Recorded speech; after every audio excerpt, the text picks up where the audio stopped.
This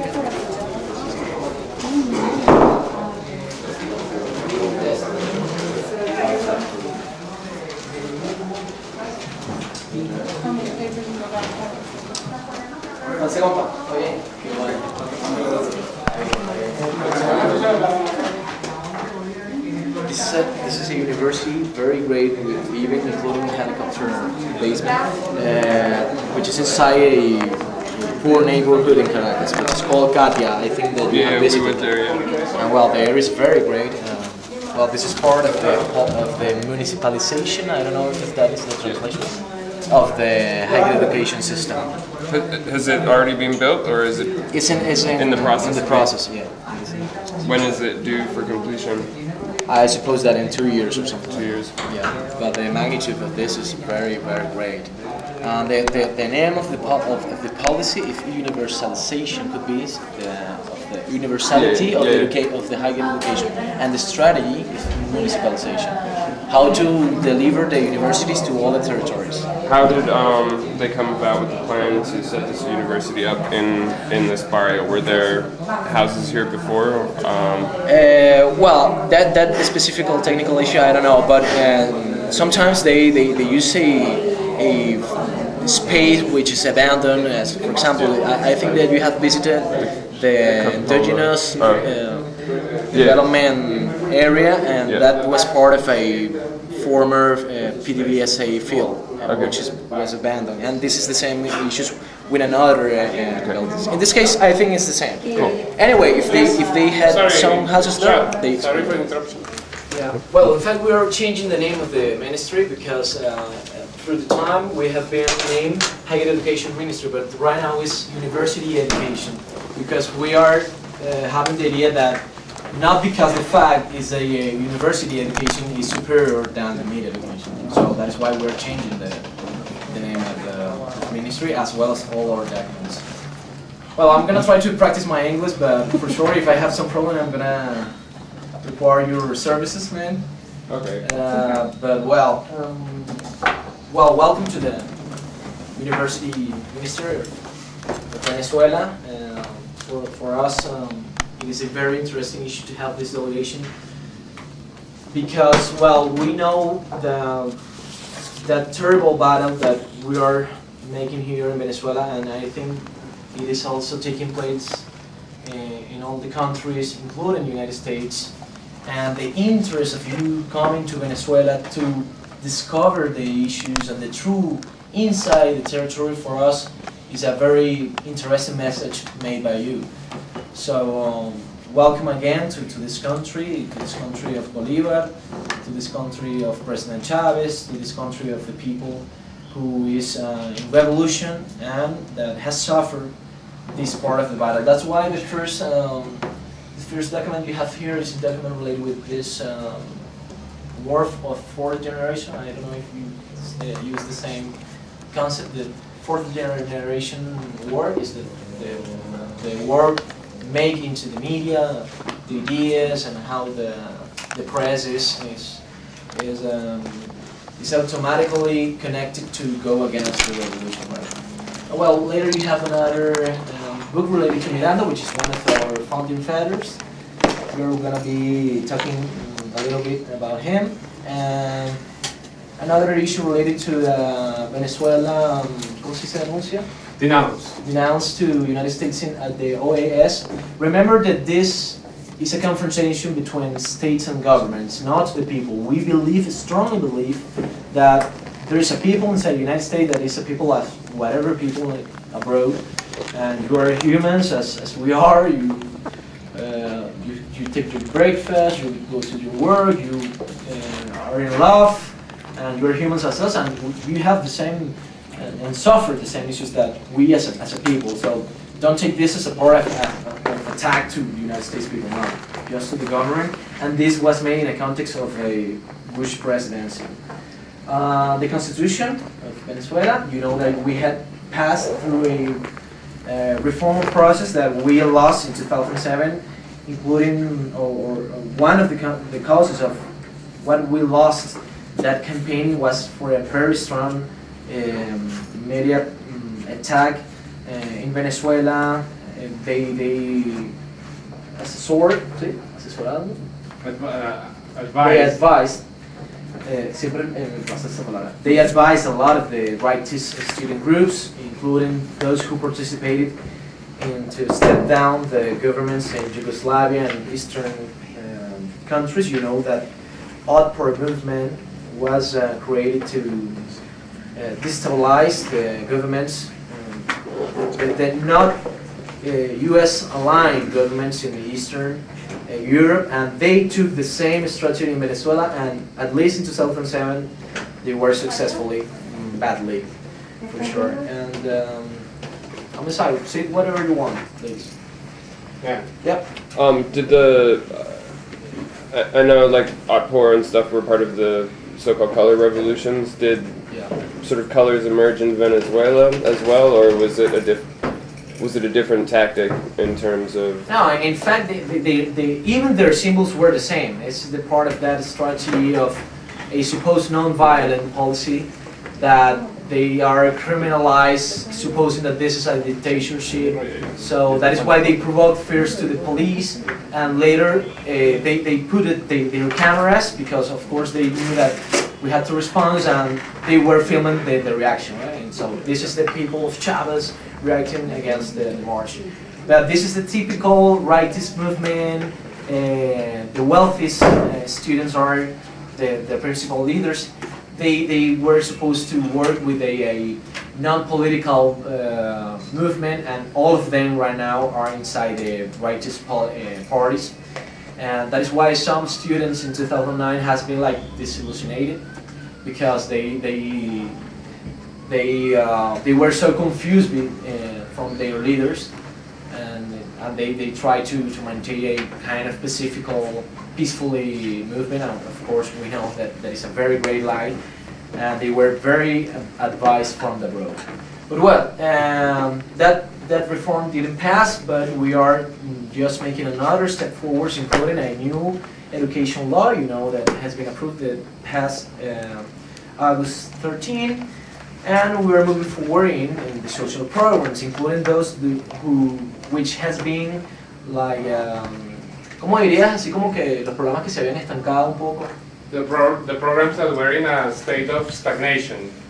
Exactly. Even those social programs, we're trying to energize them again, including the health sector, the social sector, the education sector. We're gonna be mentioning some issues related to higher education, well, university education,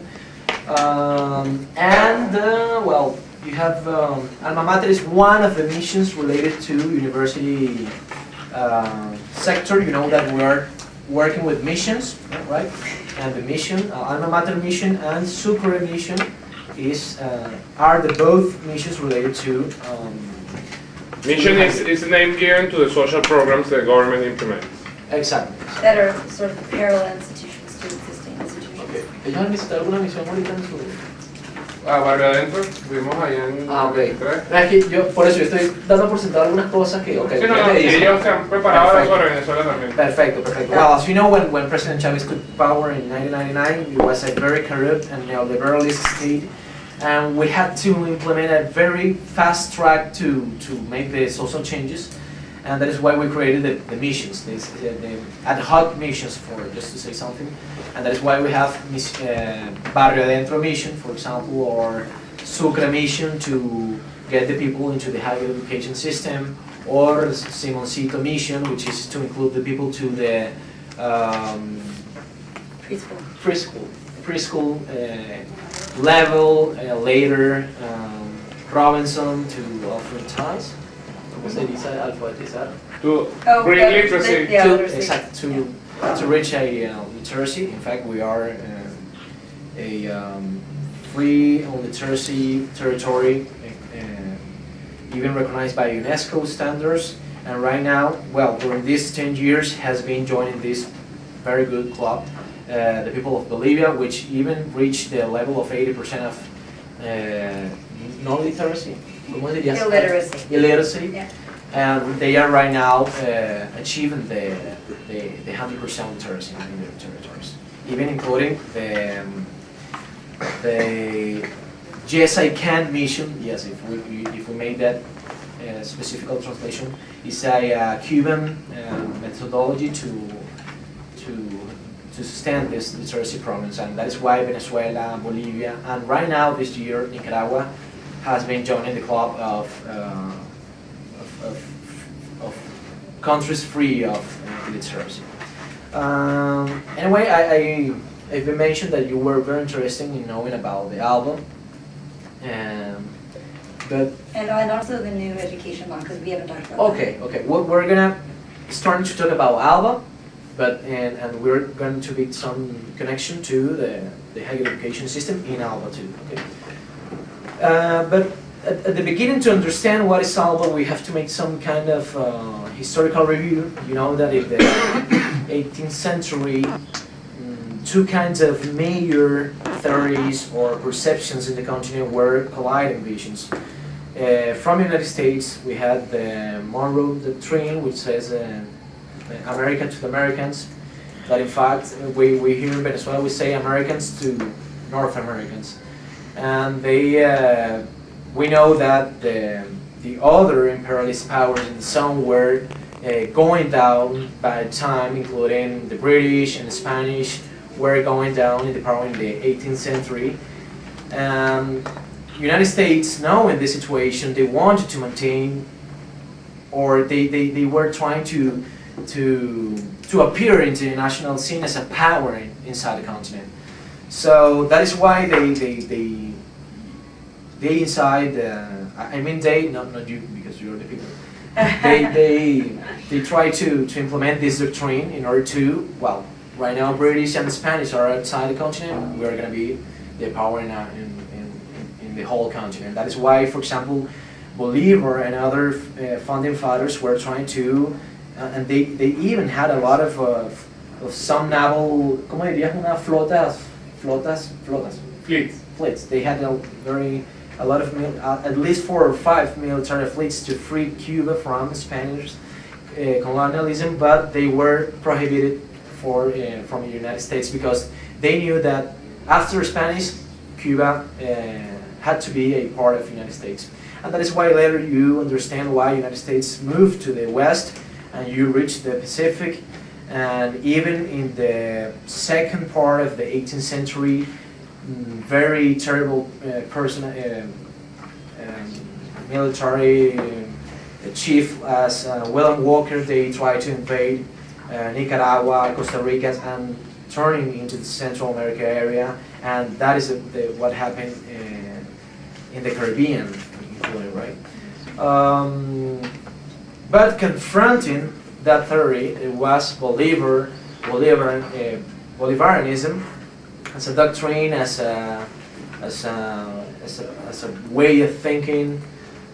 I will say that Bolivar was a kind of a very good socialist thinker, and because one of his issues, he tried to regulate the war, even negotiating a pact with the Spanish to regularize the war. So we could say also that he has been working in the humanitarian laws. And well, this doctrine of Bolivarianism was trying to create a whole nation between the south of the Mississippi, which was the former borderline between the American and the 7 British colonies in the United States and the rest of the continent. And we have another founding fathers as Miranda, which talk about the Columbia. The Columbia was the same project of unify the continent from Mexico to Argentina, considering that we are the same people. We have the same. We share the history. It's the same history. If you study specifically the history of Latin American countries, you will see that it's very, very repeated, the history. Even the Spanish colonization, later the U.S. colonization, later the implementation of the capitalism in our countries, the creation of the classes between the richest and the poorest, a second time of U.S. colonization, the neoliberalism in the 50s, 60s, 70s, and right now we are also sharing the vision of the revolution. So it's very similar, the history. Well, with some aspect, perhaps with the British colonies, as well, right now they are independent countries as Belize, Guyana, that they feel like another region. And well, they were created to do that, they feel to another region. And for sure, in the time, badly for us, the Monroeism, for sure, prevailed, and that is why. I'm sorry, could you say that word again? Monroeism. Monroeism. Okay. Monroe Doctrine. Yeah, okay. The Monroe Doctrine prevailed, and but prevailed not only because of this thought to increase the power in the continent, also promoted from the Southest, the people of the South, which, well, you know more than me, the division between the North and the South, which the South promoted the esclavism in the United States and stuff. Slavery in the United States. Exactly, slaveries. And the national oligarchies that were in our continents were allied to this interest, and that is why we say right now in the 21st century that they are the consular oligarchies, because they do the work. Consular? Consular? Exactly. The consular oligarchies, because they are working to implement the interests of the United States in the continent. That is why we can say again in the 21st century that Colombia is again. Ya, ¿esto tiene azúcar? Sí. Okay. Because I saw a bad face there, so I didn't know it. And yeah. See, and that is why, for example, Bolívar, wanting to implement this idea of creating a whole nation, because of this thing I said before, that we share the same nation. The Colombian oligarchy and another oligarchies inside our continents were aligned to the vision of the United States, and that is why they divided the country. And that is why the Federal Republic of Central America were divided in 5 current states. That is why the Great Colombia, which was the union between Venezuela, Panama, Ecuador, and for sure the other countries, were also atomizado. Concentrated, atomized. No, atomized. Exactly. They were also atomized, and well, we know that imperialism works with the statement of divide and you win. And that has been a policy applied not only by the United States but also for other imperialism as the Ottomans. That is a principle that you even can repeat in the physics, in chemistry. This is the same. This is a principle. If you divide, you debilitate. Weaken. Exactly. And that is why, well, these confederation projects, this Bolivarianist project has been failed, right? Has been failed historically, and that is why we are atomized countries. And the idea is to create conflicts between us to be fighting against each other, but not to be in confrontation with the real enemy, which is not the people of the United States, but the imperialism within the system of the United States. Well, I'm just focusing this on the United States, but we know that the idea of imperialism is a universal concept. We were talking about British imperialism, Japan imperialism, but in this occasion is more related with the United States, right? So that is why, well, our countries were very easy to control. Our politics were very dominating in all the aspects, in the government, in our diplomacy, in the control of the National Reserve. Latin America, if we were united, we could have 21 million square kilometers. Mm-hmm. Exactly. 500 million people and a lot of reservas estratégicas. Strategic energy reserve. Strategic energy reserve in our country, including, just to put the example of Venezuela. Venezuela have the major oil reserve in the world. We're right now starting a process to ratify this reserve, this international reserve, and that is why President Chavez every time who go abroad try to sign agreements related with the certification of this oil reserve. We have a lot of gold mines, iron mines, aluminium mines, bauxite mines, fishing areas. So that is just example of Venezuela. And water. And a lot of water, wine. We have Snow. Snow, desert. Es que siempre me recuerdo postre que dunes, mountains, and that is just example of Venezuela. But just imagine the richness of this whole country if we were united. But of course, we would like the unity not to develop a imperialism through another people, but just to be free inside, right? And that is why we are reaffirming the Bolivarianism.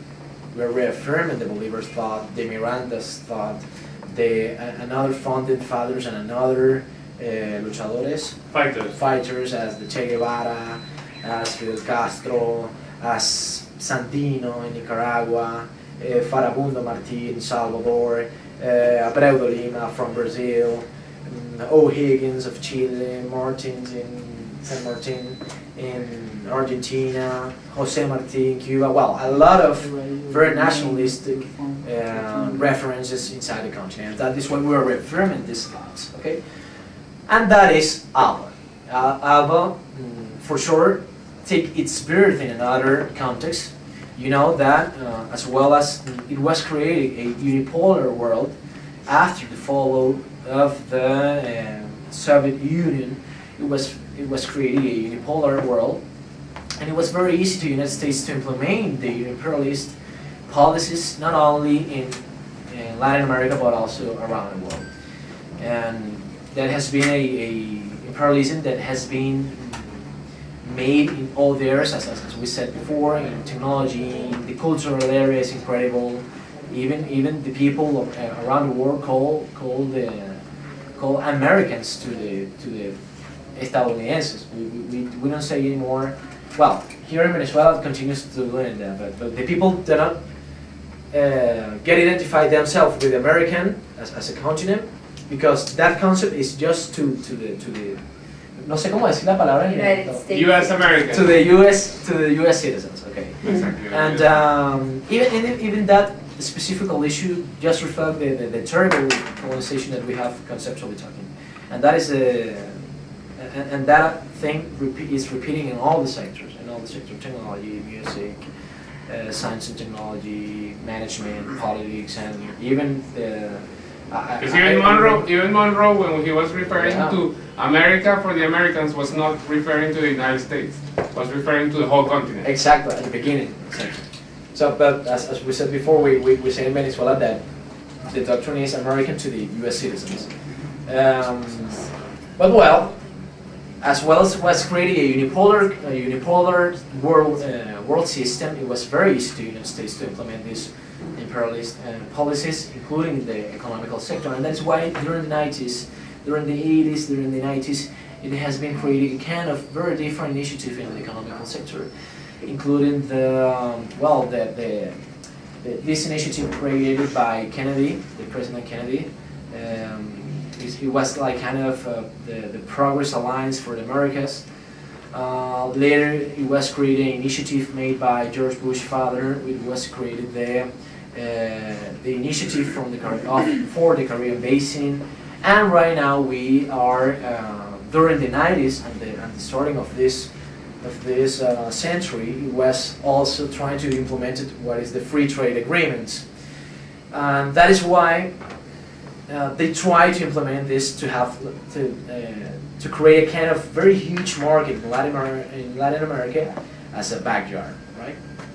And you have to realize that since the 70s, the United States has been suffering some problems in the productions of some goods and services, and that is why they needed this backyard to have a very low cost mano de obra.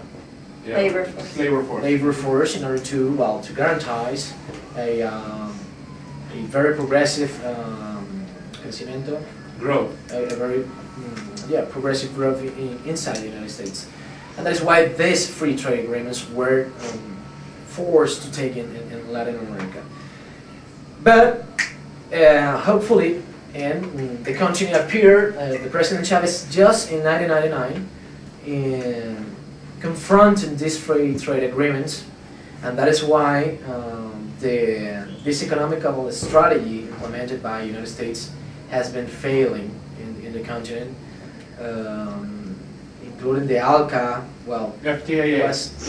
the free trade agreement for the Free trade area for the Americans. IKS, Área Libre de Comercio. FTAA. FTAA. Exactly, the FTAA for sure was enterrado, buried in 2005 at the Argentinian conference in Buenos Aires. Huh? What does that mean? Buried. Buried. Buried. Oh, bird. Yeah, the project was buried. buried. Yeah. The project was buried in this 2005 summit that took place in Buenos Aires, and that is why the FTAA went down, right?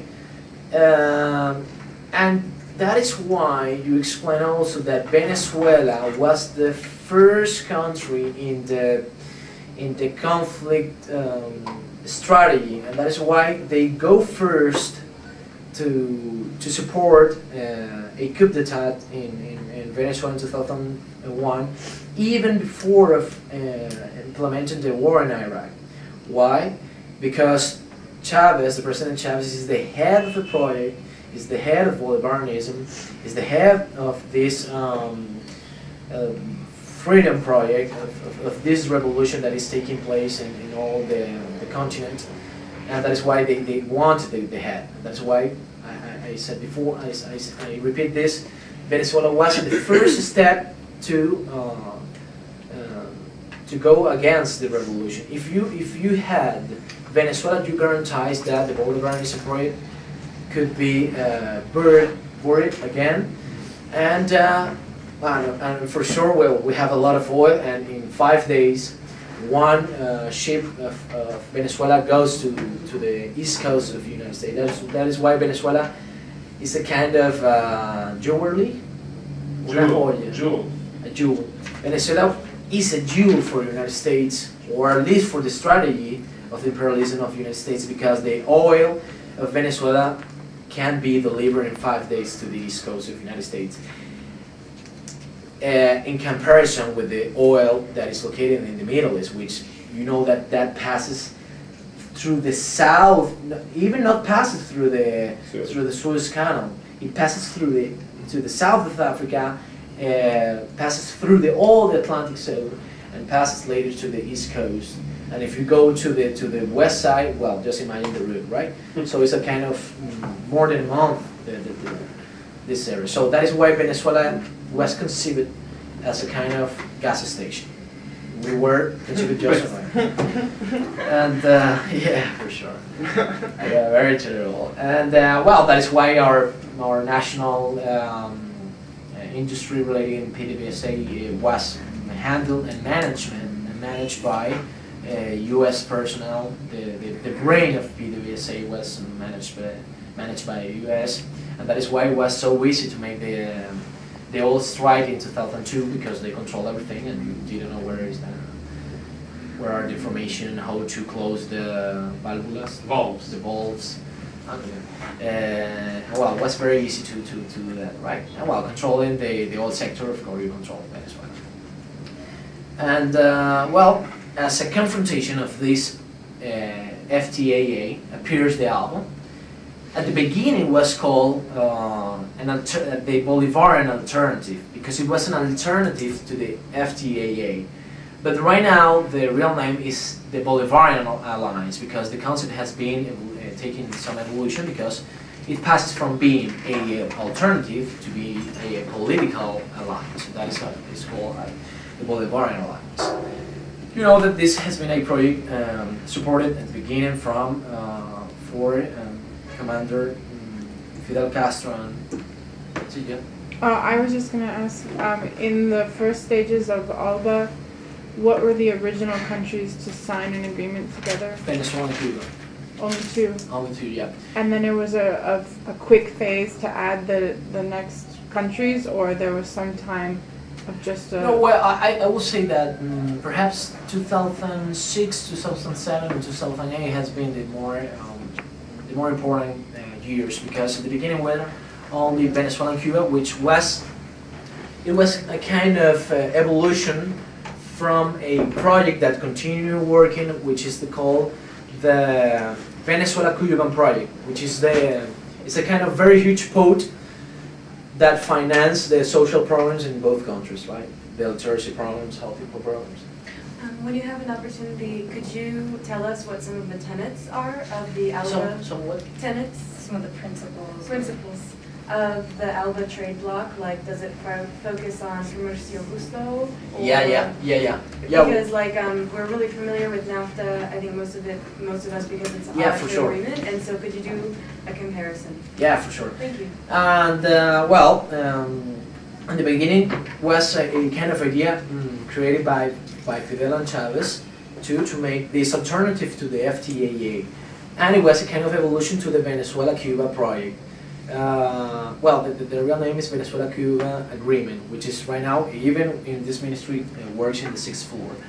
And this is the, as I told you before, is a kind of code where we can finance the different programs where the medical personnel are subscribed to go to the international brigades to maybe literacy programs, health programs, and all of that. But later we have joined in other countries. I think that in 2005 or 6, 2005, I guess, it was added Bolivia. Bolivia was Bolivia is another jewel, but as well as they have a lot of gas and well, it's a kind of a little hard between some countries, Peru, Chile, Brazil, and in the geopolitical analysis, Bolivia is a very interesting issue, right? So Bolivia joined this group, I think in 2005 or 2006, I will have to review that, but Bolivia implemented the principle of the fair commerce, I don't know. Fair trade, and that is why the real name of ALBA is Bolivarian Alliance for the People of Our America, and you have a slash and TCP, which is that fair trade. ALBA TCP. ALBA TCP is the real name. The TCP letters are put in. ALBA TCP. And TCP is TCP is fair trade. en español. What is it? Yeah. Tratado de Cooperación de los Tratado Comercial de los Pueblos. Okay.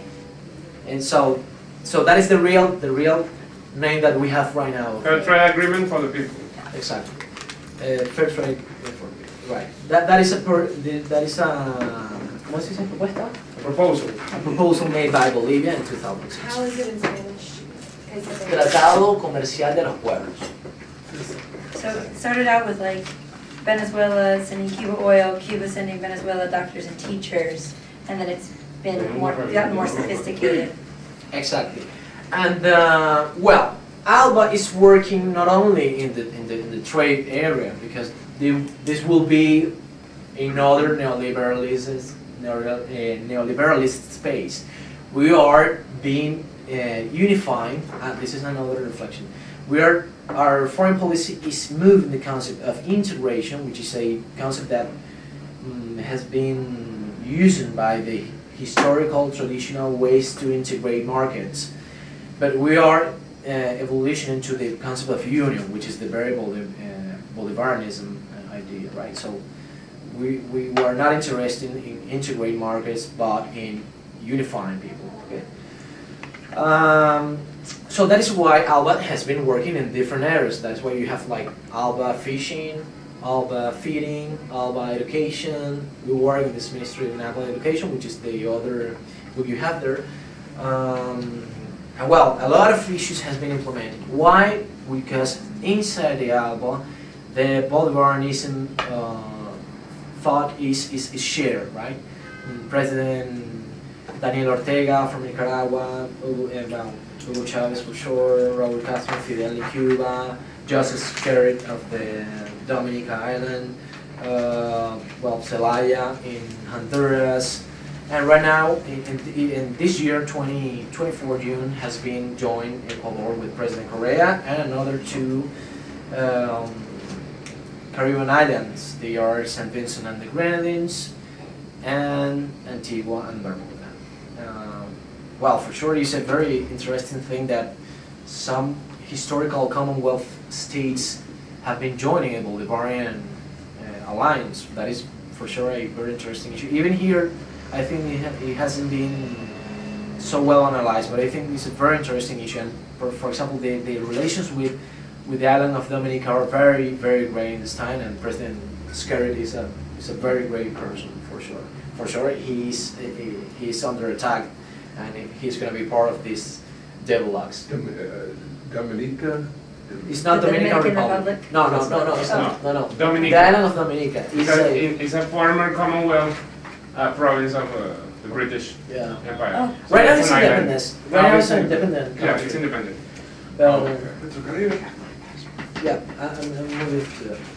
And even St. Vincent and the Grenadines is an independent state, but it was a part of, it was a former British colony in the Caribbean.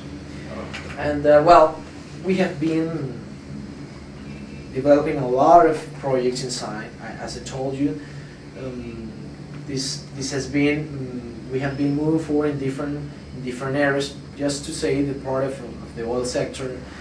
For example, we ¿cómo se dice presto? ¿Cómo? Presta, Venezuela presta. Lands. Venezuela lends its oil machinery to Ecuador for free to exploit the oil in the Puna Island. And we are developing the same issue with the rest of the ALBA members. And for example, we have teachers that teach English from the island of Dominica. We have Cuban medical personnel in Venezuela.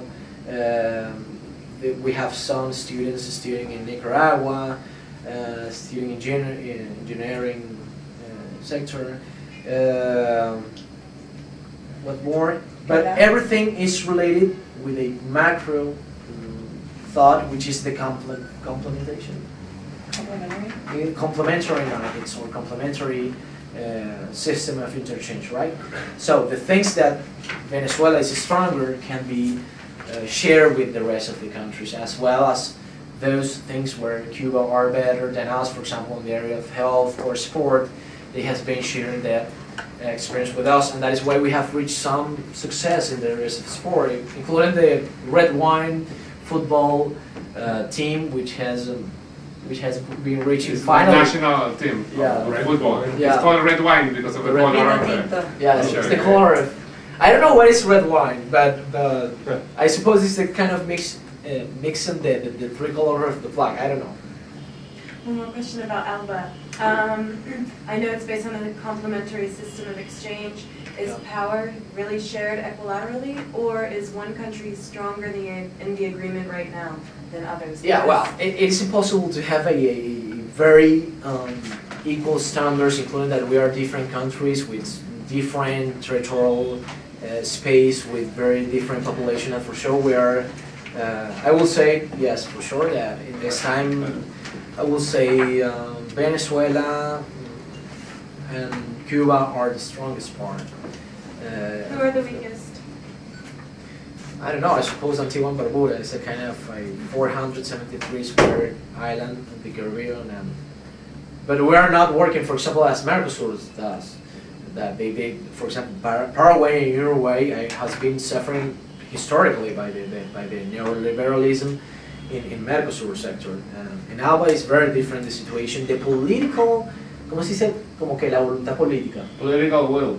The political will is the key of all. It's the key of all, because if you analyze economically, ALBA, you will say that, well, Venezuela is losing or Cuba is losing. No, but I don't know how to evaluate just to have a person that she or he was blind and suddenly that person recovered its vision that is invaluable.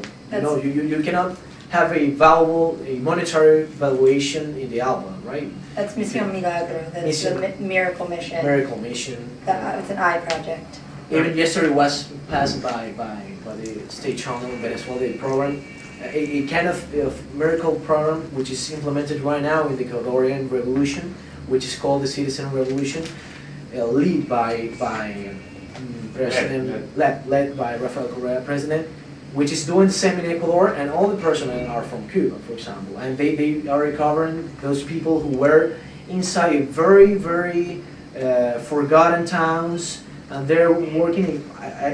Well, personally, I started to cry, and I talked to another person. It was very shocking, because well, we're doing advancing, and the national oligarchy for sure doesn't understands that. They are just looking for monetary evaluation of the traditional markets, because well, they are moving into that way, the economical part, right?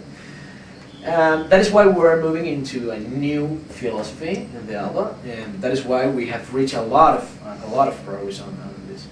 Well, I was just wondering if you could elaborate a bit more along the lines of what Sasha was talking about.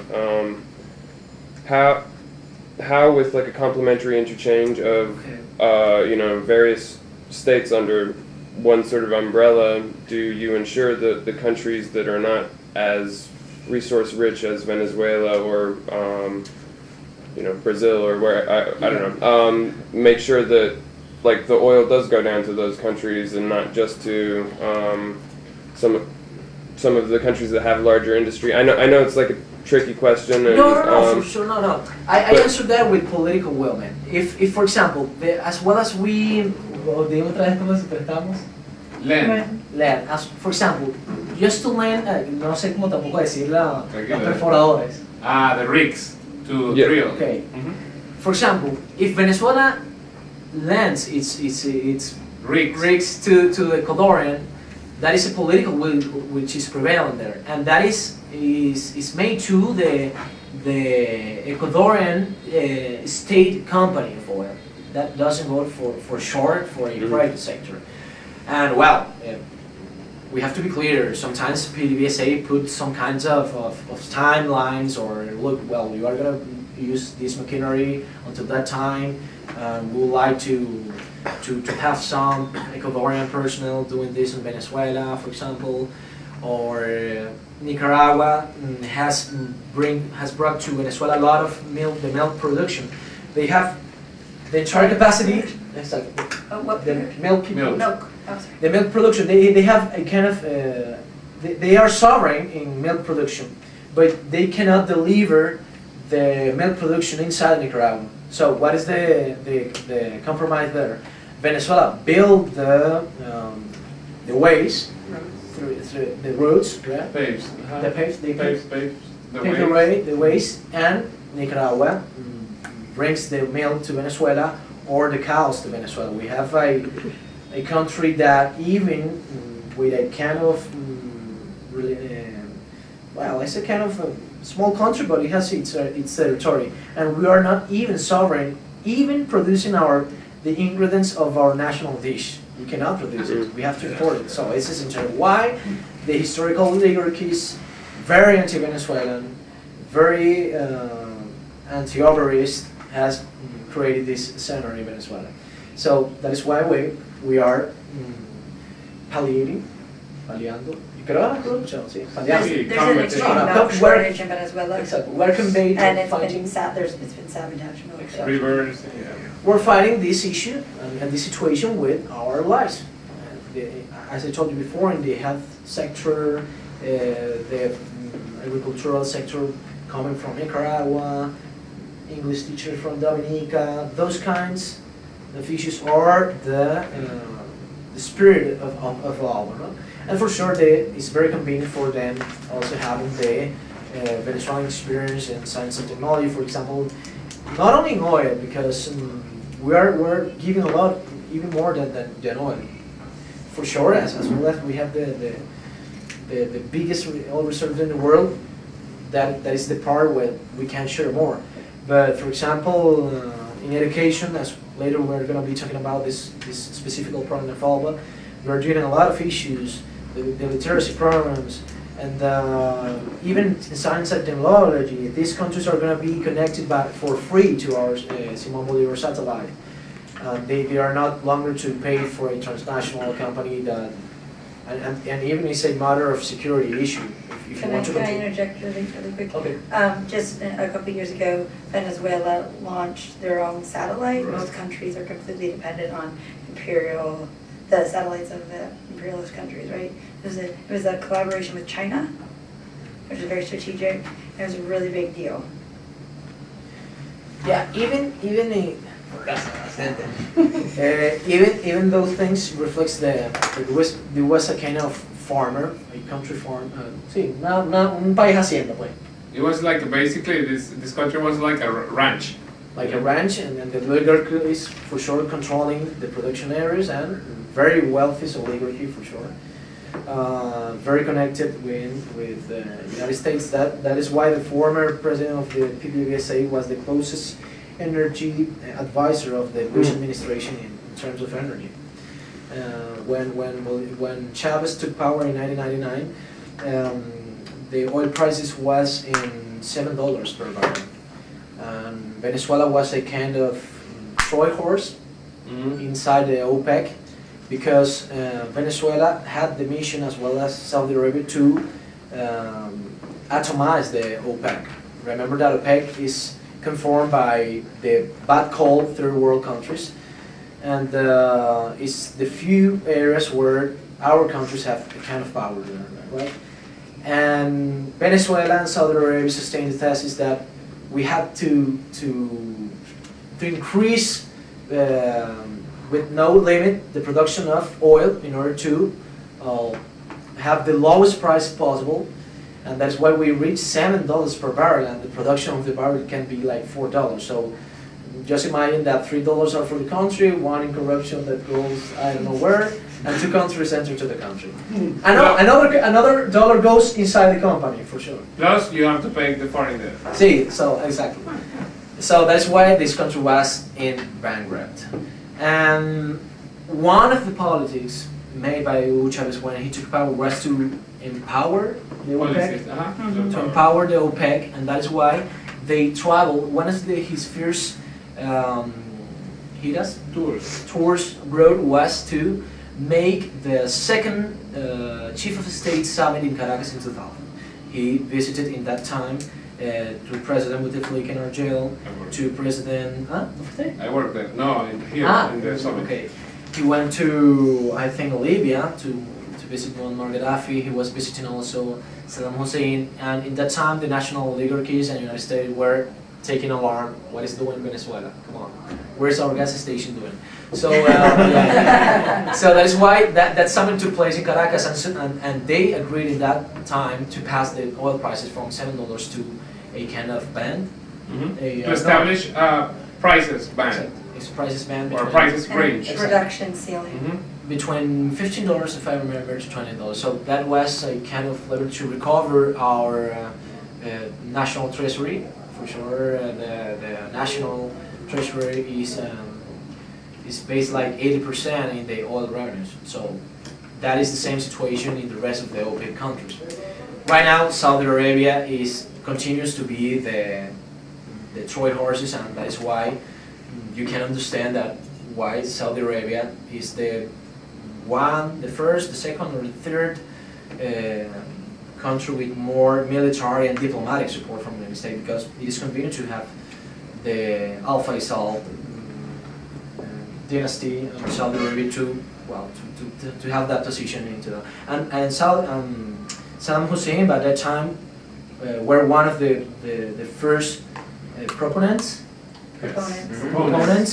of changing the dollar reserve to another currency. And well, for sure that is what he's right now hanging, and his country has been invaded. Oops. No, I don't know. But yeah, well, I mean, this is not because worldwide. It seems to be only by the old reserve, which is the real purpose to go to Iraq. You know that even better than me. But that issue of changing the currency inside the peg for me is a very yeah. It's getting close. It's getting close. Yeah, because what you know, I'm sorry.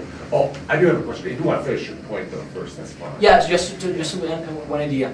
You know that I think that from President Nixon he ended the gold. The gold, gold Yeah. standard. Gold dirty standard. flow. You could be Benji talking. So the imperialism is buying the world with paper, man, with this. Yeah. Yeah. With this you buy oil, And counterfeit bonds. grains, and whatever you want. Yeah. So that's why that aspect of that occurred, and right now Iran and Venezuela are continuing to promote this policy inside the OPEC, and that is why in the recent visit of President Chavez to ASPA summit, which is the conference that unified the Arabian countries with the South American countries, has been promoting a new currency called the petrol. Which Oh, is- you mean a made-up currency, like a new? Yeah, and that proposal is the same that has been taken inside Alba. Inside Alba, we have been, and that is a very advanced project, which is to create a currency, which is called Sucre. Sucre is one of our founding fathers, but it was a very brilliant idea made by the idea is from Venezuela, but the name is from Ecuador. Sucre, as I told you before, is the name of one of our founding fathers. I would say that if Bolivar was the genius in terms of political strategy, I would say that Sucre was the military genius. And in the battles on the War of Independence. Yeah, talk to. Okay. Yeah, I'm just wondering, what kind of economic measures has the United States taken, or do you anticipate the United States taking to try to split up Alba? You know, maybe targeting a particular nation. You know, like for instance, let's say Venezuela, is the least likely one. They say we won't buy your oil, you know, if you continue with this trade, and that the trade-offs would be too difficult. Well, the international cooperation of the United States is very conditioned. Condicionado. Condition. That is why, for example, when Bolivia expelled the DEA personnel of Bolivia, because DEA is very related in our countries with narcotic traffic. The Yes. DEA office in Venezuela were not allowed to Venezuelans, and they discovered after the U.S. personnel led the place that it was plenty of drugs that was not declared to the national authority, and it was trafficked as it was in the 80s with the Iran-Contras issue. You know? Well, it was the same, and that is the same situation that occurred in Bolivia. And when they expelled that, they blocked the Bolivia's preference. They are called like Andean preference, where Bolivia takes part. They immediately, the day after, they blocked that preference to Bolivia. So this is a very conditioned cooperation, and that's why the production that went to the United States is right now by Venezuela. Is taken by Venezuela. I think it's soya. Soybeans. Soybeans. That is for feeding the cows and another area. So. And this kind of measures, right? And as well as the FTAA was not possible for them, they tried to make what President Chavez has named as the little FTA. It has been to focalize the FTAA in Colombia and Peru. In Ecuador was no. This is a bilateral agreement. Those are bilateral agreements with the Colombian and Peruvian government. Exactly, but because was not possible, right? So that is why Colombia and Peru and Chile are continuing in that way, no, right? To ratify those bilateral agreements. And that one from Colombia hasn't been implemented yet, and that is why Colombia for sure is opening its country in order to guarantee the ratification of this agreement. And what more I wanted to say related with this specific issue? Wow, for sure the coup d'etat in Honduras is related with this. Honduras is also a backyard of the United States. It has a very ¿cómo se dice otra vez mano de obra barata? Cheap labor force. Sí. Sí, pero ¿cómo se dice The maquilas. It's a maquila center, basically. You know what maquila is? Yeah. Maquila, Okay, it's a very strategic maquila. In fact, Adidas and Nike were trying to, well, they sent a letter to Hillary to say like, look, okay, I know you did the coup d'etat, but we have to take our interest here in Honduras. As well as they start to see that the popular revolution was, well, we're taking part in protests, and well, the people were not working at the maquilas and their interests were in danger, right? But these kinds of measures, right? But I would say that mainly is through a unilateral strategy. They try to implement it. They coup d'etat in 2008 to Bolivia with that, which is related with the ¿cómo dirías, Luna? Yeah, what is called, there's a region in Bolivia that is precisely the region with the concentration of gas reservoir that is called the half moon. The half moon area. They wanted to create 6 countries there: Chuquisaca, Pando, Beni, Tarija, Santa Cruz. They wanted to render all these regions as independent. You know, split the country basically. Exactly. So as well as we told you before, that pluralism works through this initiative of divide and win. I'm sorry, who wanted to split the nation? What? Who wanted to split the nation? If I can repeat? Department of State implementing. Yeah, ambassador of United States. Bolivia. Yeah, the ambassador of the United States in Bolivia in 2008 was Philip Goldberg, and Philip Goldberg was the former ambassador of U.S. to Yugoslavia, and he was. Oh no! Yeah. He's a real saint, Philip Goldberg. Time out real quick. The president of the union at Cellular died, and there's going to be no workers at the center, so there's no forum. It's not related to Chavez. It's just canceled. Sorry, guys. Was that permanently? Yeah, well, because we're leaving on Monday, so. Yeah. So yeah, it was just a crazy thing. So Who died? the president of the union at Cellular, one of the workers died. One of the main staff people at the center. The center where the conference is going to be. Where the conference was going to be. So. Changes and evolutions with what might happen in Honduras, and also Honduras' involvement with ALBA, how this coup in Honduras will affect maybe possibilities of consequences for actions of all of ALBA, and also Honduras' specific interaction with ALBA. Okay, I would say that Honduras is, from the biggest countries in ALBA, the weakest. So that is why they supported the coup d'etat in Honduras, and it is right now publicly known that the airplane that expelled Zelaya's president to Costa Rica was first making a stop into the base of Sotocano in Honduras, in Tegucigalpa. U.S. Air Force Base. The U.S.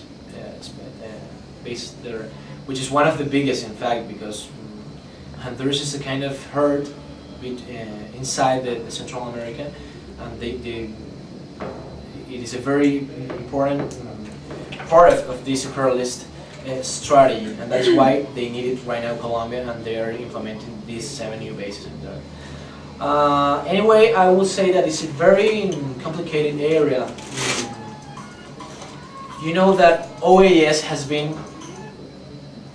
You know why OAS? Yes. Right? Okay. The OAS has been a historical institution that has been created to legitimize the international policy of the United States within the continent. That is why, for example, when British came for the Malvin Islands, United States, Trinidad and Tobago and Chile supported British to the islands, which has been historically part of Argentina. And another millions of examples we can say right now. and the OAS has never been a space to resolve to have a solutions to our problems, and that is why spaces as ALBA, UNASUR, the Group of Rio, UNASUR has been created to deliver about our problems and to find our problems. In the specific area of Honduras, I see a very complicated issue, as well as OAS has been demonstrating again its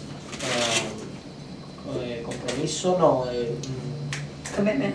no, cómplice, su complicidad, its complicity to this, right? Because in 2001, in the coup d'état against President Chavez, nothing happened.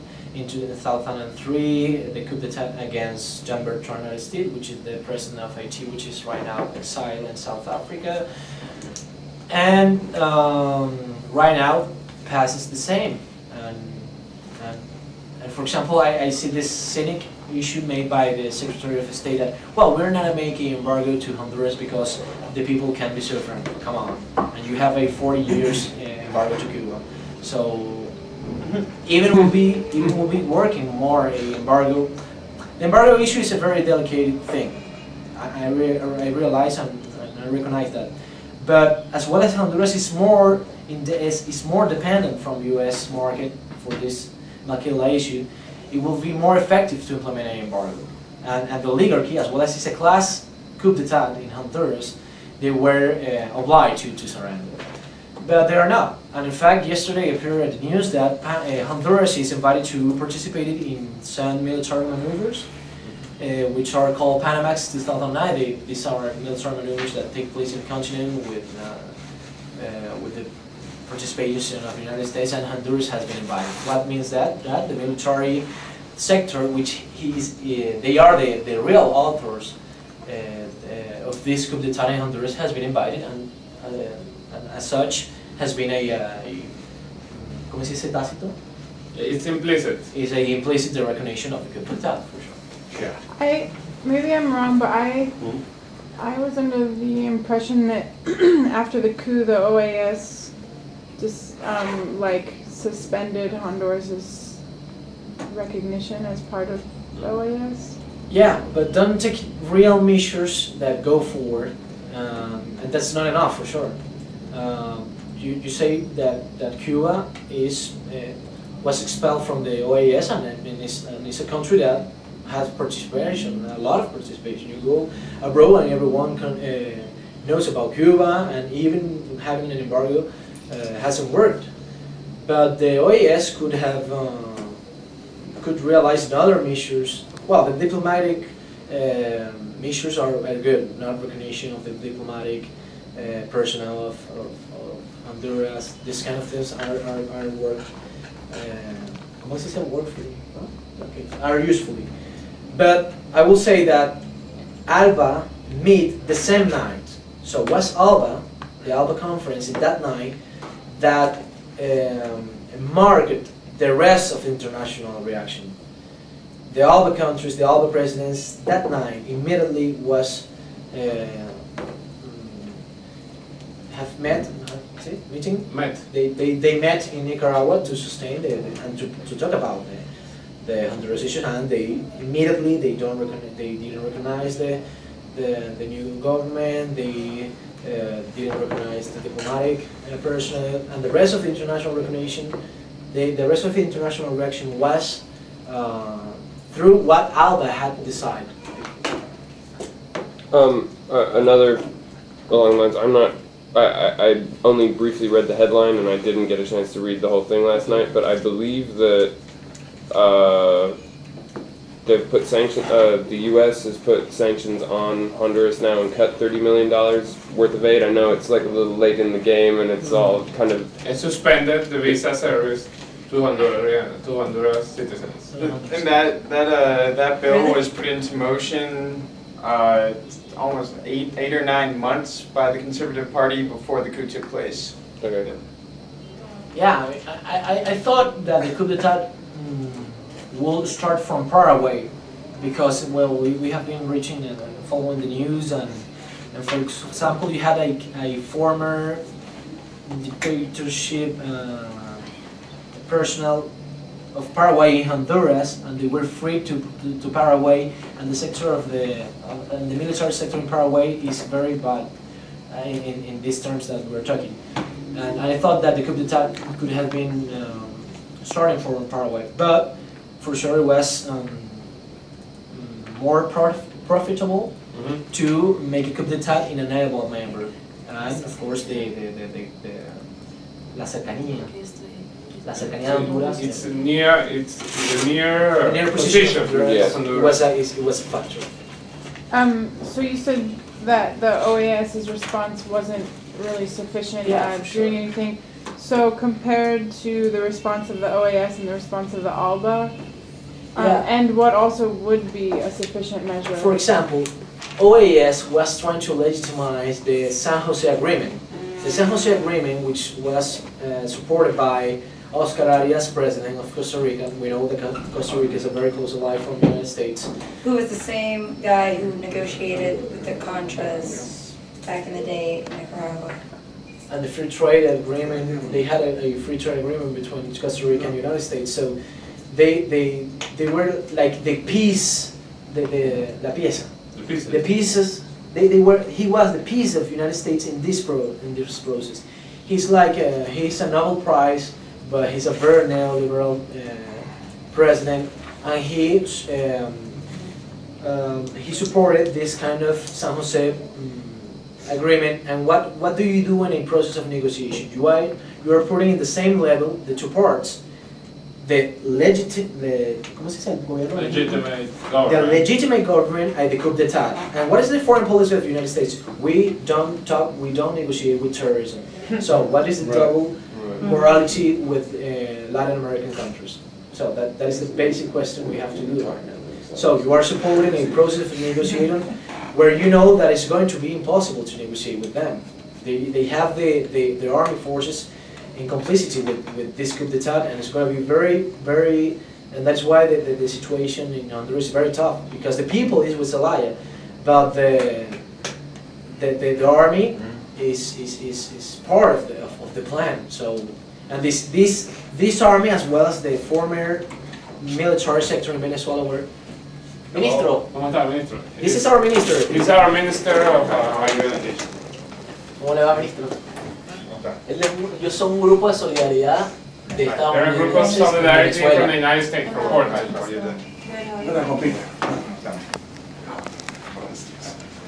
This is the Minister of Higher Education? Yes, exactly. Mr. Acuña. Luis Acuña. Luis Acuña. is Oh, I didn't our understand what Nat's question and what you said about the bill being introduced a few months earlier.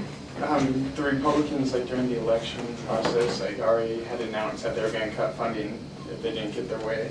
¿Quiere unas palabras, ministro? In Honduras. Or Honduras. where? Anywhere else?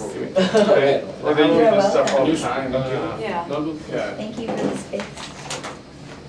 Was Así it es, así es. No, están aquí es una visita en Venezuela. They're visiting here in Venezuela. They don't announce these things, you have to like go to the Los Republican ha website. traído un poco para que conozcan las misiones, bueno, They have been brought to know about the missions, about de la the historia de América Latina, de la history of historia Latin America, de la vida del sector universitario, and what has been done in the area by universities. y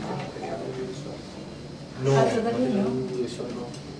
Sería buenísimo. Es que nosotros tenemos allá un punto de caja que siempre le pedimos a Missy para He was just asking if we wanted to send out a Explaining visual. whether we have. por ahí, pero sí se les puede, porque igual como van a estar unos días más, se les puede mandar a buscar sin problema. Bienvenidos. Be welcome. ¿Quién es el translator?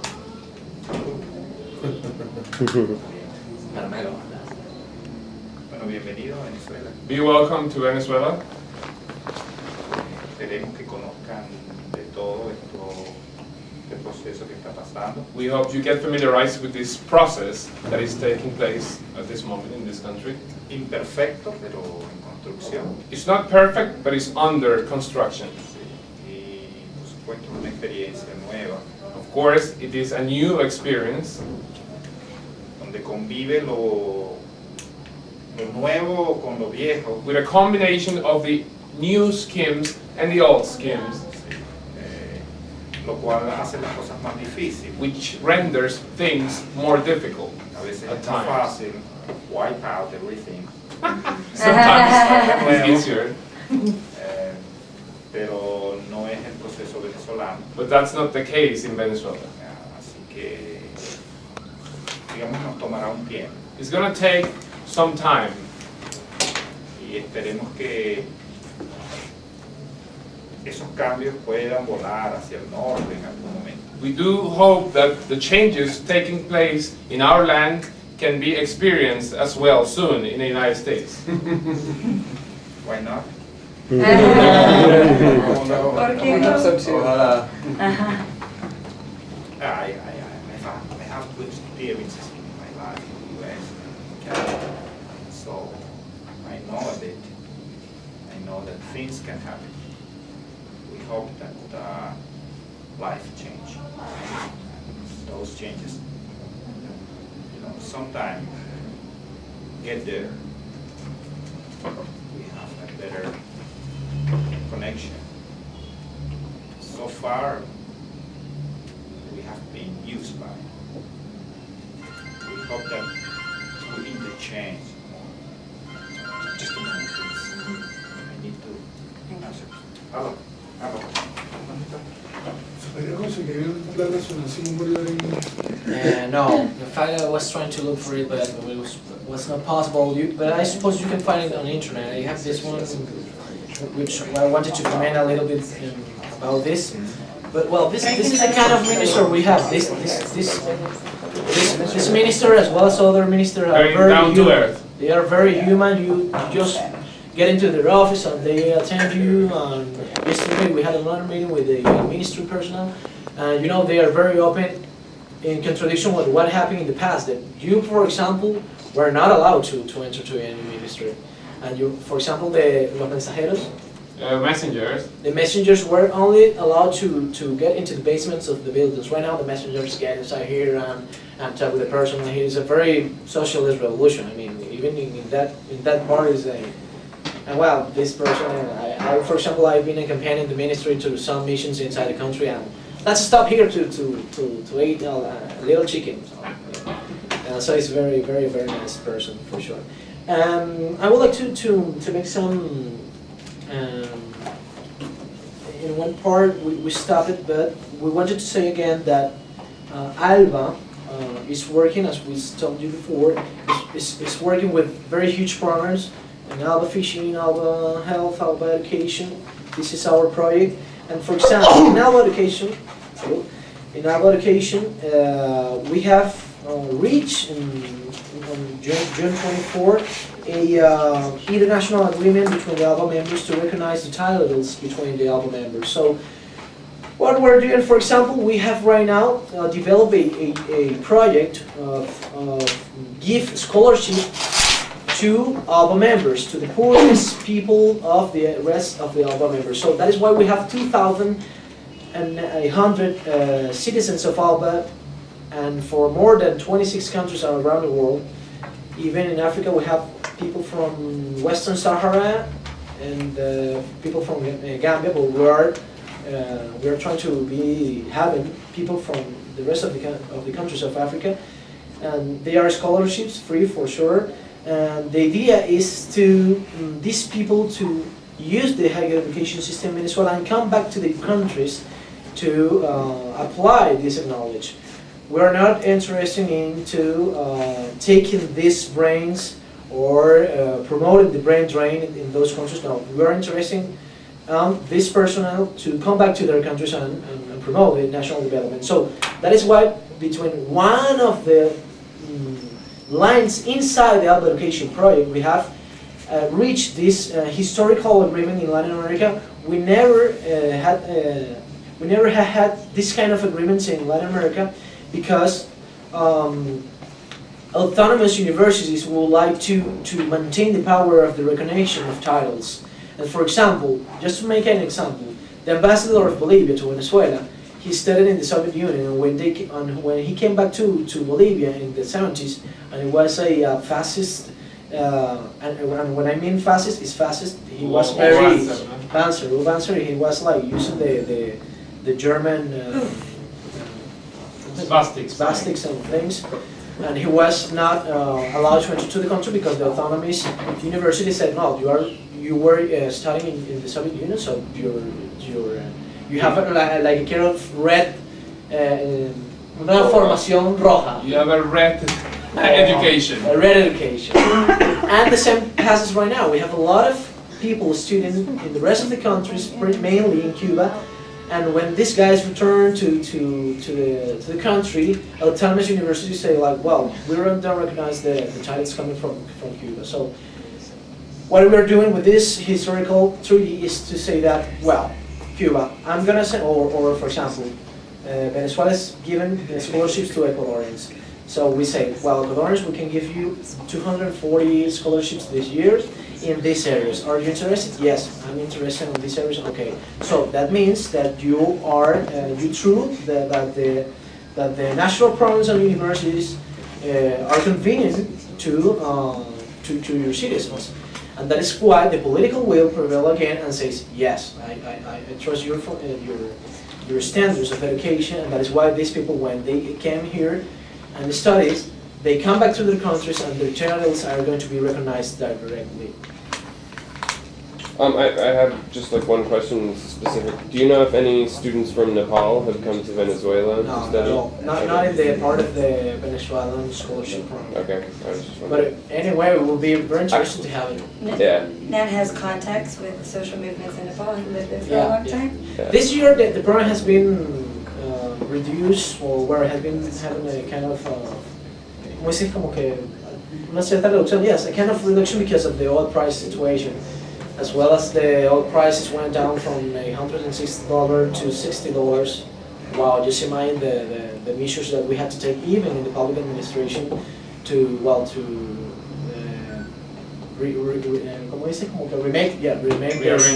rearrange the national budget. So that is why this year has been very hard to the program, but we are continuing giving scholarships for free. That's right.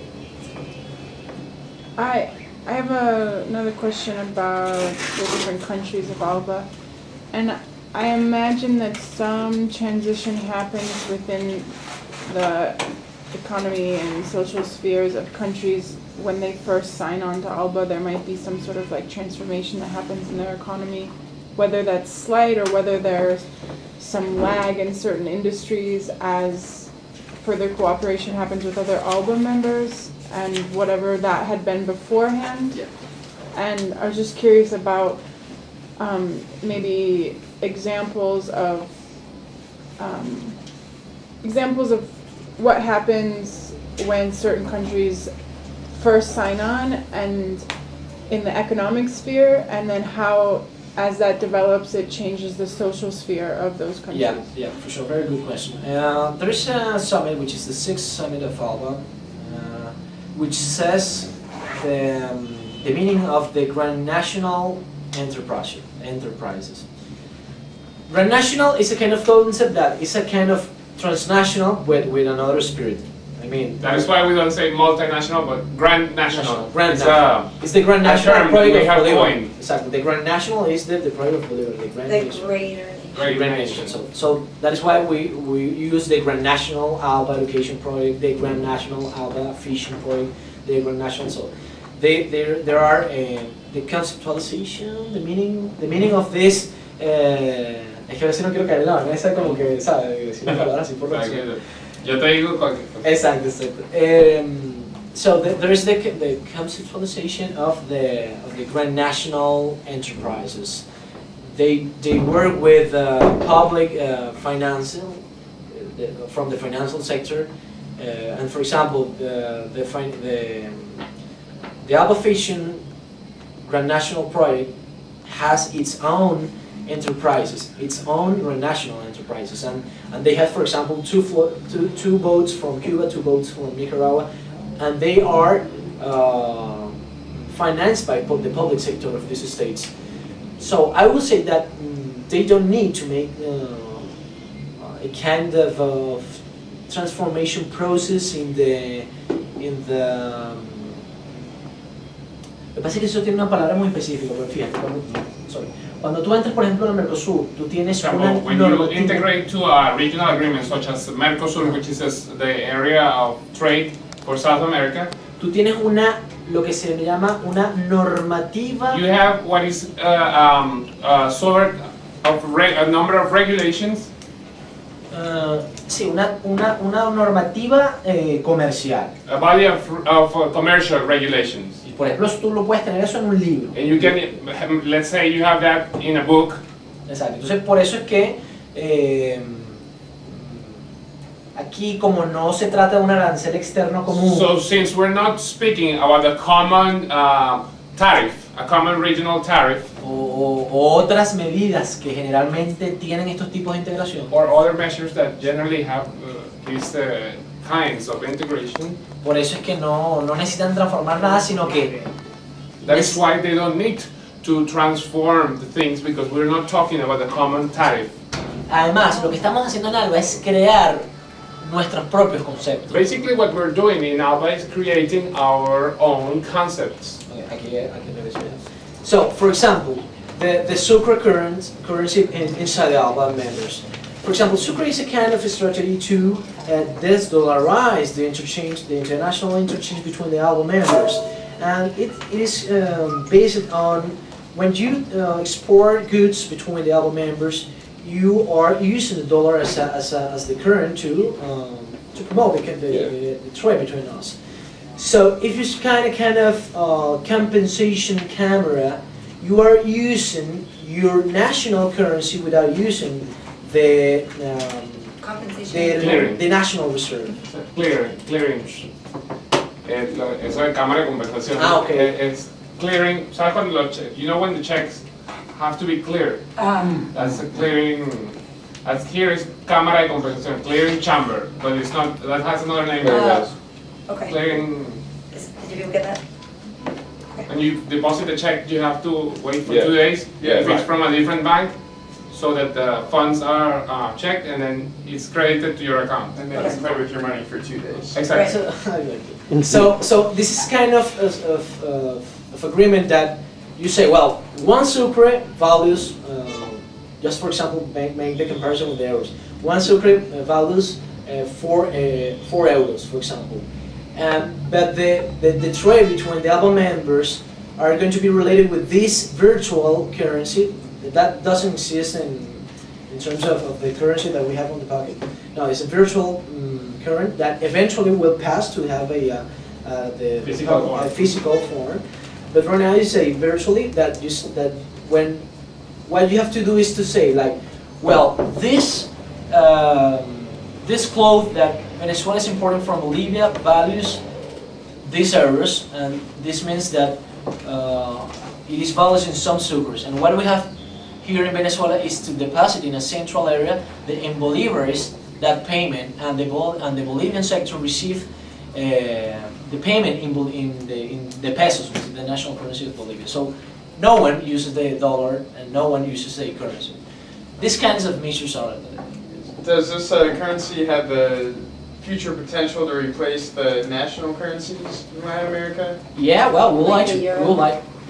Yeah. But and right now this is a very advanced issue. I've been participating the last week. There has been a proposal made like like in January, I suppose, and it is going to be implemented like in 1 month, the virtual currency, but eventually will pass to the physical one. I suppose that in 2, 3, 5 years. Yeah, I'm not related with that specific Right. project, but I've been talking with the responsible person over there, and they assure me that yeah, eventually that will happen. And I wanted to clarify that we didn't say that the brilliant idea of the Sucre, that the Sucre, as I told you before, is one of our founding fathers, but Sucre in Spanish seems sistema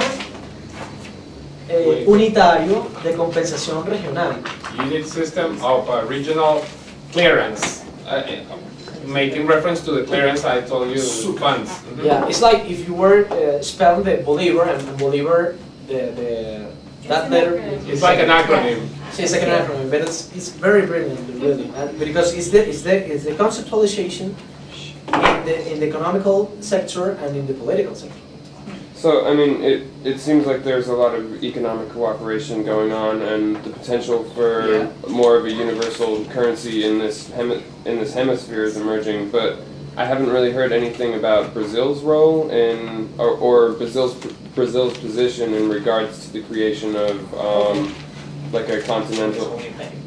Yeah, that is a very good and common question related with Brazil. You know that Brazil is a kind of minimal in power in the continent. A region. In power, exactly. Regional power. It's very huge, very potential, and as our minister said, we are even colliding the new visions with the former visions. And that happens in our state. Even in this ministry, for sure, works people that are not, they disagree with these issues. And that is what happening in Brazil. Brazil, the foreign affairs ministry, I would say that it's a very kind of power inside the Brazilian state system. There are most of those elements inside the Brazilian government which are not interested into cooperating, but in trying to preserve the impossible imperialist power in the region. They are more interested in that. Just for say example, there is an agreement between Paraguay and Brazil, which is something like this. Like, just imagine that the kilowatts per hour is valued in $850, and Paraguay is obliged. That energy produced by Paraguay is obliged to be delivered to Brazil. They are not allowed to. There's a major dam on the border, and they share this. Foz de Iguazu. It's like a tri border between Brazil, Paraguay, and Argentina, if I'm not And also Kenneth Lay, the CEO from Enron, the most corrupt energy corporation in the history of the planet, resides in Paraguay, even though he's in jail in the U.S. So. Are you kidding me? I'm not kidding. I'm not kidding at all. Yeah, and that is why, for example, the dam is Itaipu. So it's called by National Itaipu Dam. Did Enron have any plan in building it? Where? Was it an Enron project, or did Enron have vested interest? No, no, I mean, no entiendo muy bien la pregunta. Si Enron tuvo algún papel En esa construcción. No, I don't think, well, I don't know. It was an agreement taken into the 70s, but I'm explaining this. But right now, Brazil has renegotiated, okay, I go again. The international price is like $150 the kilowatts per hour. Paraguay is obliged to give it all that production, or at least the half, to Brazil and the rest to Paraguay. And the renegotiation and Paraguay sells that energy like $3 per kilowatts per hour. So they are losing $147 kilowatts per hour in every. So they sell a lot of millions of dollars. Of kilowatts per hour, but they are losing millions of dollars because of this agreement. Well, the Foreign Affairs Ministry of Brazil accepted to renegotiate the price of this agreement for something like $3 to $4. So they are continuing losing $846. It's like they have an Enron field manual. Yeah. So there are very powerful elements in Brazil and that's why Brazil, even the good intention of Lula, is like stopped by these powers inside Brazil. So Alba is adapting the Sucre. Alba is adopting. Within a month, and then is Iran, other members of OPEC, will they be participating in this sort of digital currency? Well, I had the same question to the interviewer in that channel program. Didn't permit to me answer to the president, but eventually the strategy there will be through the petrol, through the currency of the OPEC. Yeah. But yeah, it is the same spirit of Sucre with Iran, with Belarus. It's going to be possible for sure. My timeline is dead on. Yeah. Benji's been predicting this. So there's another issue. Well, you have also here this part. I would like to make a little issue related with higher education because it has also relation to ALBA. you, for example, can have in the well, you have the different universities that have been created in the former governments. We had fewer universities, so that is why the people move to the universities. Right now, the university goes to the people. You remember the program of university villages that exist? For example, people, I talked to them about people living in remote areas, and they had to spend a lot of money in the past to be able to attend universities in the urban areas, for example. Now there is a program through the Bolivarian University, which is called University Villages. So schools, like elementary or high schools, are used at night as university education centers, so that people can attend university studies without going out from their communities, which is especially helpful for indigenous peoples and people living in remote areas. Well, what's the name of the program? To be sincere, You just said university villages. Bueno, voy a comentar sobre eso. Really, sincerely, we wanted to give you another book which specified the success policies made or having that we have had in higher education. But this is just specifically to the mission, Alma Mater mission, which is creating more than 30 universities in the country. ¿Cómo se dice la transformación? The transformation of the higher education institutes to the higher education universities. For example, we had in the past higher education institutions in 84 municipalities, and we are right now having at least one higher education institution in every municipality in the country, and we are having 335 municipalities. For example, the people inside the higher education ministry in 1998, and when I'm saying 1998, is the year where where it was the beginning of the Bolivarian Revolution. We had at that time 600,000 people in the higher education system. 10 years later, we're having 2,002,000. So that means a very huge growth that makes the inclusion into higher education. Of course, if you control the knowledge, you control the power. And that is why we have developed a policy of inclusion. For example, the state in the past had a policy of making credits to the people to study. So the people who had the access in the past to the credits were those who could pay that.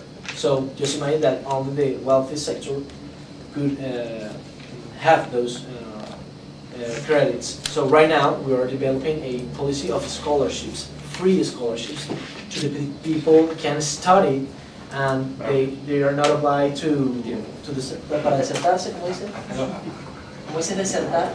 Desertar. ¿Desertar cómo dirías? Desertar is drop out. Okay. And with that policy, you guarantee that people don't drop out from the system because you are a member. Well, just to end that, I would like just to read a paragraph to you to know, realize how and this is not only the case of Venezuela, pero si tú lo puedes traducir mucho mejor. This is a very specific example of the foreign policy that we developed in the past. No, esto, o sea, es algo de verdad súper pequeño, pero vale, es descriptivo de lo que es la Ok, dime el número. Si quieres leer, okay, this is related that when Kuwait was occupied by Iraq, the Venezuelan diplomatic mission was supposed to be moved to Egypt. So this is the notification made by the Venezuelan personnel of Kuwait moving from it. The invasion to Kuwait by Iraqi troops and the utter declaration of annexation from this state by the government of President Saddam Hussein has caused the condemn by the international community to such actions.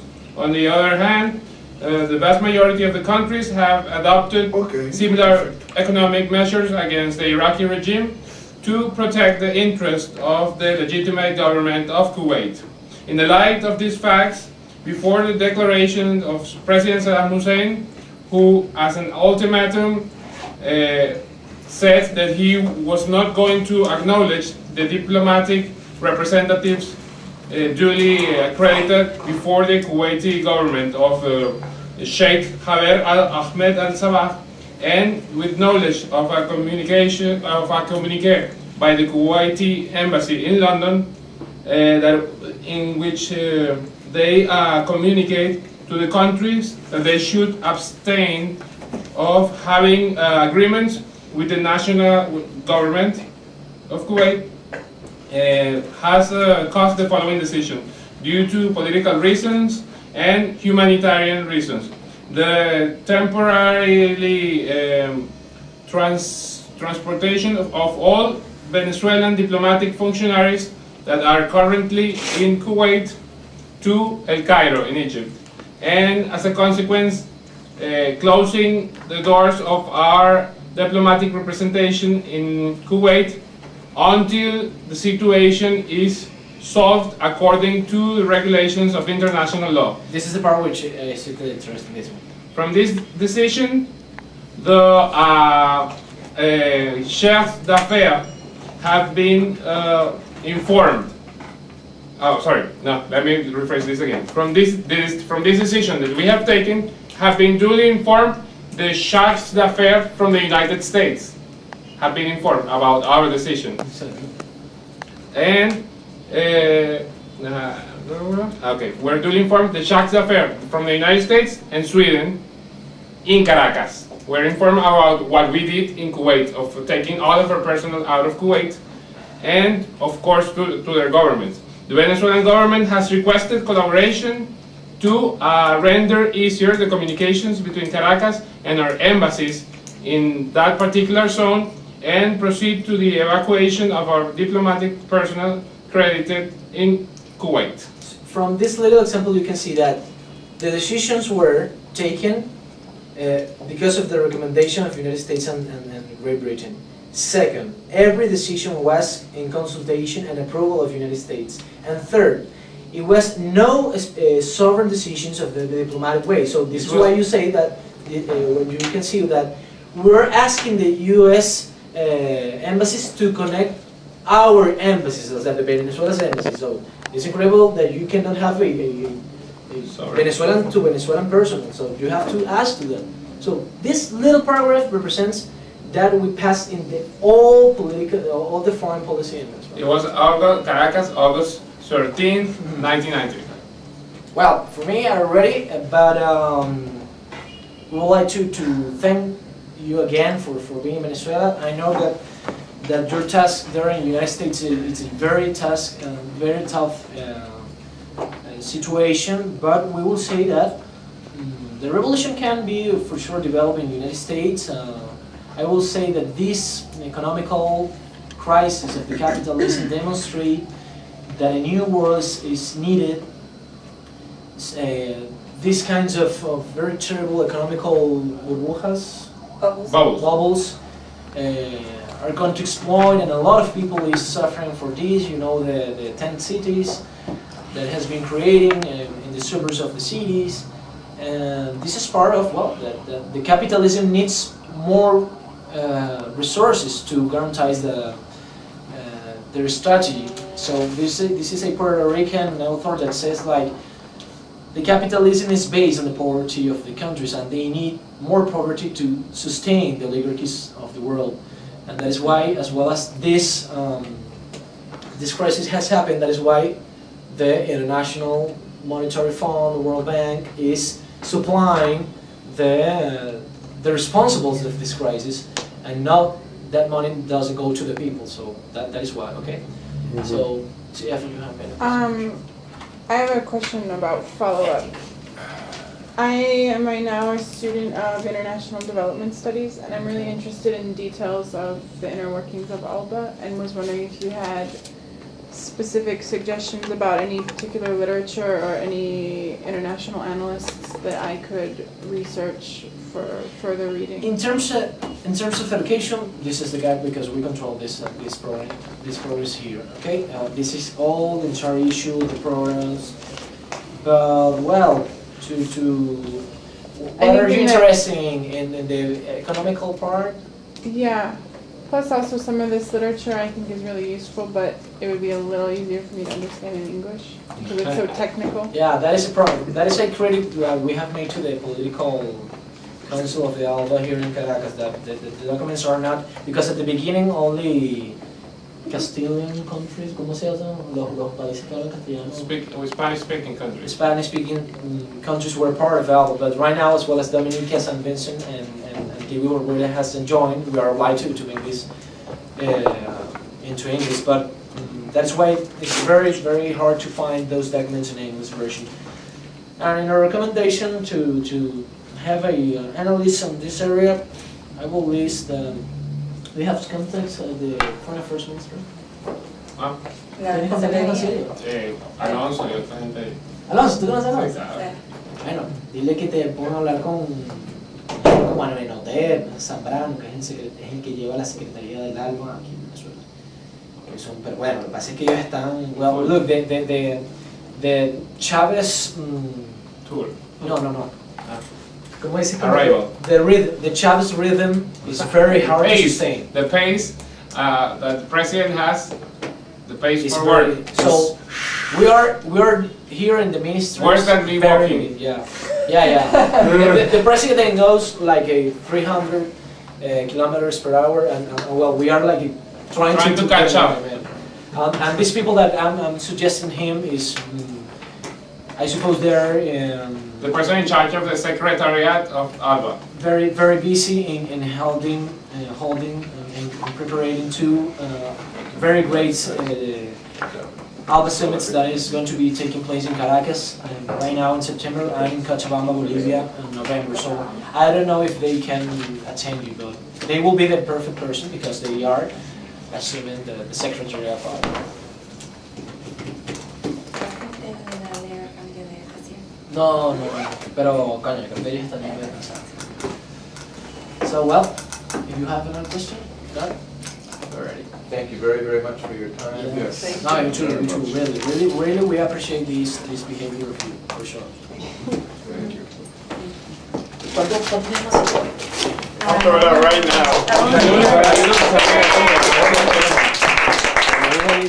It's a unity between people, that's it. Alright, it's really almost. Pero ya va, porque vamos a... Habla claro.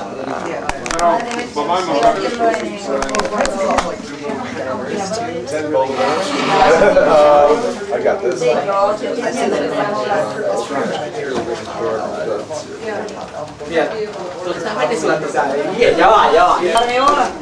Pero fue no. We're gonna go eat lunch at